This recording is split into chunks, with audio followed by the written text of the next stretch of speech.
তৃণমূল থেকে বিজেপি একেবারে হেভি ওয়েটরা এই মুহূর্তে বাংলায় রয়েছেন। প্রধানমন্ত্রী নরেন্দ্র মোদী গতকাল থেকেই রয়েছেন। আজকে বারুইপুরের সভা ছিল প্রধানমন্ত্রী নরেন্দ্র মোদী, দমদমে তার আগে সভা ছিল, কিন্তু বারুইপুরের সভা থেকে যাদবপুরের পড়ুয়াদের নিশানা করেছিলেন প্রধানমন্ত্রী। যাদবপুরের পড়ুয়াদের নিয়ে প্রধানমন্ত্রী বিস্ফোরক মন্তব্য করেছেন। যাদবপুরের পড়াশোনার কালচার, পড়ুয়াদের সংস্কৃতি নিয়ে প্রশ্ন তুলেছেন এবং তার পাল্টা মমতা বন্দ্যোপাধ্যায় প্রশ্ন তুলেছেন। একদিকে দেওয়ালে দেশবিরোধী স্লোগানের কথা বলছেন প্রধানমন্ত্রী, পাল্টা মুখ্যমন্ত্রী একেবারে খোলা চিঠি লিখে দিলেন। যুযুধান দুই পক্ষের বক্তব্য আগে শোনায়। जादवपुर यूनिवर्सिटी का नाम दुनिया भर में सम्मान से लिया जाता था। इस कैंपस की नींव ही राष्ट्रवाद पर रखी गई थी, लेकिन आज यहां की स्थिति देखिए। कैंपस के अंदर धमकियां दी जा रही हैं, दीवारों पर देश विरोधी बातें लिखी जा रही है और छात्र अपनी पढ़ाई के बजाय सड़कों पर प्रदर्शन करने को मजबूर है। हम यहाँ अराजकता नहीं, एकेडमिक माहौल चाहते हैं। একটা প্রধানমন্ত্রী আজকে যাদবপুর ইউনিভার্সিটি স্টুডেন্টদের যে ভাষায় আক্রমণ করেছেন, আমি মনে করি ছাত্র সমাজ, যুব সমাজের প্রতিবাদ করা উচিত। আমাদের ছাত্রছাত্রীরা আমাদের গর্ব, আমাদের যুবক যুবতীরা আমাদের গর্ব। বলছে ওখানে নাকি নৈরাজ্য চলছে। তুমি এক পয়সাও যাদবপুর ইউনিভার্সিটিকে দিয়েছো? তুমি কি জানো যাদবপুর ইউনিভার্সিটি নাম্বার 1 র্যাঙ্কে আছে? ক্যালকাটা ইউনিভার্সিটি আছে, প্রেসিডেন্সি আছে, সেন্ট জেভিয়ার্স আছে। মাথায় রেখে দিও। 29 তারিখ তো যাদবপুরে ভোট আছে, কিন্তু ভোটের আবহে হঠাৎ করেই চর্চার কেন্দ্রে চলে এলো যাদবপুর। কিরকম আরেকটু বুঝে নি। কমলাক্ষ রয়েছেন আমাদের প্রতিনিধি আমাদের সঙ্গে। কমলাক্ষ,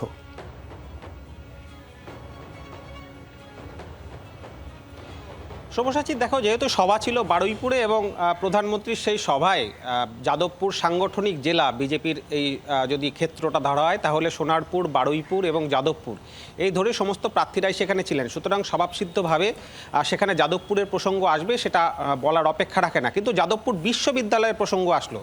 প্রধানমন্ত্রী বলতে চেয়েছেন যাদবপুরের ঋত গৌরব ফিরিয়ে আনা হবে। অরাজক পরিস্থিতি চলছে, দেওয়ালে দেওয়ালে দেশবিরোধী স্লোগান লেখা হচ্ছে, পড়াশুনোর বদলে ছাত্রছাত্রীরা তারা রাস্তায় রয়েছেন। এই পরিবেশ তিনি ফিরিয়ে আনতে চান। যাদবপুরের যে ঐতিহ্য, যা পৃথিবীতে একসময় সম্মানিত ছিল যাদবপুরের নাম, তা কার্যত ভুলুণ্ঠিত হয়েছে। যাদবপুরের সেই ঐতিহ্য ফিরিয়ে আনা দরকার। প্রধানমন্ত্রীর এই বক্তব্যকেই মুখ্যমন্ত্রী তিনি কিন্তু একেবারে কাউন্টার করলেন কিছুক্ষণের মধ্যে, আমরা দেখলাম হাওড়ার সভা থেকে, এবং সরাসরি নিশানা করলেন প্রধানমন্ত্রীকে।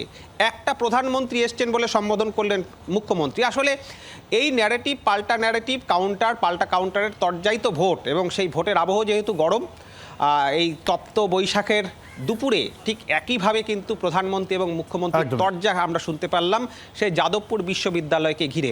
এবং মুখ্যমন্ত্রী স্পষ্ট করতে চাইলেন যে এক পয়সায় যখন প্রধানমন্ত্রী বা কেন্দ্র যাদবপুরকে দেয় না, যাদবপুর বিশ্বজুড়ে যার 1 নম্বর র্যাঙ্ক রয়েছে, সেই জায়গায় দাঁড়িয়ে ছাত্রছাত্রীদের বিরুদ্ধে প্রধানমন্ত্রী কথা বলেছেন। সুতরাং ছাত্রছাত্রীদের এই বিষয়ে প্রতিবাদ করা উচিত, গর্জে ওঠা উচিত, এই আবেদন মুখ্যমন্ত্রীর তরফ থেকে শোনা গিয়েছে।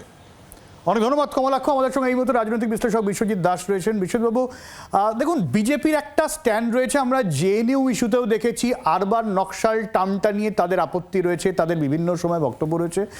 প্রধানমন্ত্রীর বক্তব্যে সেইটারও একটা ইঙ্গিত যেন থেকে গেল, যেখানে যাদবপুর ওই আবহটা তৈরি হচ্ছে।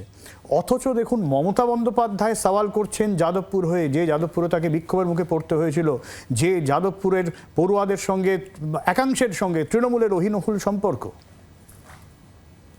দেখুন, একটা জিনিস মনে রাখতে হবে, নরেন্দ্র মোদী যখন যাদবপুর বিশ্ববিদ্যালয়কে তার প্রচারের মধ্যে নিয়ে এলেন, সেটা মাথায় রাখা দরকার যে উৎকর্ষতা এবং মেধার দিক থেকে যাদবপুর বিশ্ববিদ্যালয়ের যে ছাত্রছাত্রীরা, তারা বিশ্বের যে কোনো বিশ্ববিদ্যালয়ের সঙ্গে প্রতিযোগিতায় যেতে পারে। তাদের উৎকর্ষতা বা মান নিয়ে কথা নয়। এবং ছাত্রছাত্রীরা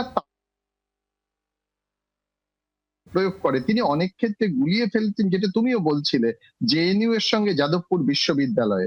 আসলে বিশ্ববিদ্যালয় যাদবপুরে দীর্ঘদিন ধরে ভারতীয় জনতা পার্টি ইউনিভার্সিটির মধ্যে তাদের যে ছাত্র সংগঠন, তাদের, অর্থাৎ যদি তুমি বলো যে না এটা বিজেপির ছাত্র সংগঠন নয়, এবিভিপি, তাদের একটা প্রসার করার চেষ্টা করেছে, তাদের ইউনিট খোলার চেষ্টা করেছে। কিন্তু পরবর্তীকালে আমরা দেখেছি যে যাদবপুরে বিশ্ববিদ্যালয়ের ছাত্রছাত্রীদের নিজস্ব একটা সংগঠন রয়েছে, সেই সংগঠন সেখানে আছে। কিন্তু এই ভোটের আগে তিনি এটা কেন করলেন? তার কারণ হচ্ছে একেবারে দক্ষিণ কলকাতা যাদবপুরে ভোট আছে 29 তারিখ। তার আগে তিনি বললেন সুশাসন ফিরিয়ে আনবেন, অর্থাৎ যাদবপুরের যে ঋত গৌরব। এখন প্রশ্নটা হচ্ছে যাদবপুর যদি সত্যি ঋত গৌরব হয়, তাহলে এখনো বিশ্বের বিভিন্ন বিশ্ববিদ্যালয়ের সঙ্গে সে কম্পিটিশন করে কি করে? দেখো, যাদবপুর বিশ্ববিদ্যালয় বলো, কলকাতা বিশ্ববিদ্যালয় বলো, ছাত্রছাত্রীদের রাজনীতির আঙিনায় তুলে এনে দেশপ্রেমকে এবং দেশদ্রোহিতাকে যদি যোগ করে দেওয়া হয়, তাহলে রাজনীতিতে একটা গুলিয়ে দেওয়ার চেষ্টা হবে।